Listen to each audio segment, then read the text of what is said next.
A life story of lessons. Do watch to the end and stay updated with new contents. Once upon a time, in a prosperous village between lush hills and flowing rivers, lived a woman named Amaka. Amaka was married to a wealthy man, Ikem, who was the richest man in the village. He owned a large farm, many cattle, and a grand house that gleamed under the sun. Their home was beautiful, adorned with fine furniture, silk curtains, and lush gardens. Together they have 4 children. But despite the comforts and wealth, Amaka's heart was not only full of pride, but cruelty. The villagers knew her as a proud and wicked woman who never gave people help, not even the poor. In her household, there was a young maid named Nkechi, who was a poor orphan with no family of her own. She had come to Amaka's house when she was just a girl, seeking a way to survive. From day one, Amaka never treated Nkechi well. She would always scold her, call her names, good-for-nothing girl, and beat her. Nkechi did the worst task, cleaning the large house, washing clothes, and working long hours. She was always given the leftover food, which was often spoiled or stale, and was made to wear old rags that no one else would touch. Nkechi bore the mistreatment with quiet dignity. She never spoke ill of Amaka or fought back. Instead, she spent her nights dreaming of a life beyond the cruelty, of a day when she might find love and peace. One day, while carrying a basket of laundry to a village stream, Nkechi met a young man named Uche.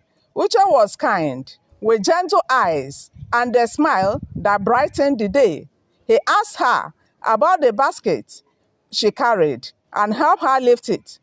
They spoke of simple things, the weather, the stream, and dreams of a better life. Over the next few weeks, they met often, and Uche's kindness melted Nkechi's heart. Eventually, Uche asked for her hand in marriage, saying, "Nkechi, I know your life is hard, but you deserve happiness. Will you be my wife?" Nkechi, filled with hope, agreed. They married in a simple ceremony, with the whole village watching. Uche worked hard, and though they had little, they built a humble life together. They were blessed with children, and as the years passed by, their family flourished. Uche's business grew, and they became more prosperous. Nkechi's life had changed entirely. The cruelty of the past seemed like a distant memory. Meanwhile, back in Amaka's grand house, things were not as they seemed. Ikem, Amaka's wedding husband, grew ill. Despite their riches, no amount of gold could save him, and soon he passed away. Amaka was left alone with her children and the remnants of the wealth that once filled her home. The luxurious house began to fall into despair. The farm was sold off, and the children were no longer able to attend school. As time went by, Amaka's wealth evaporated. Her prideful heart was shattered, and her dreams of luxury vanished. The villagers no longer spoke of her as the wealthy woman who had it all, and they were no longer having regards for her, but spurned her. One day, desperate and ashamed, Amaka went to the village where Nkechi lived. She had heard that Nkechi's family was now thriving, with a large farm and beautiful children. Amaka, though her pride still clung on her, wanted to ask for Nkechi's help, but did not know how to begin because of guilt and shame. But seeing her, Nkechi greeted her warmly, without any sign of bitterness in her eyes, only kindness. Amaka lowered her head, saying, "Nkechi, I have nothing left. My wealth is gone. My children are no longer in school, and I'm ashamed.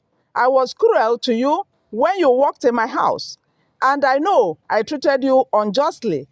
I was blinded by pride and wealth. I need your help."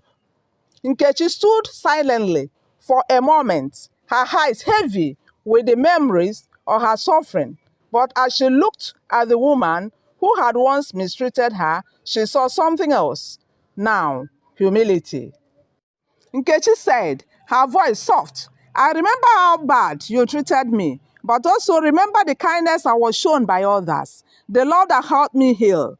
You may have been cruel to me, but I am not blind to the lessons life has taught us all. She reached out and took Amaka's hand, saying, you have shown me the way to forgiveness.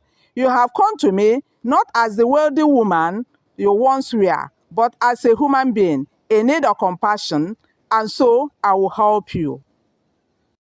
Nkechi and her family took Amaka and her children into their home. She began to walk with Nkechi, having learned humility and the true meaning of wealth, not gold, but love, compassion, and humility. Years passed, and Amaka's life transformed. Though she was no longer wealthy, she found joy in simple things done in Nkechi's house. She never forgot how her actions had hurt Nkechi, but she had learned to right the wrongs in her heart. Nkechi never held on to anger, but rather she offered Amaka forgiveness, knowing that it was only through kindness that true healing could come. Moral: wealth is fleeting, but kindness, humility, and love are the treasures that last. The heart that holds on to bitterness will always remain poor, but the heart that chooses forgiveness will become rich in spirit.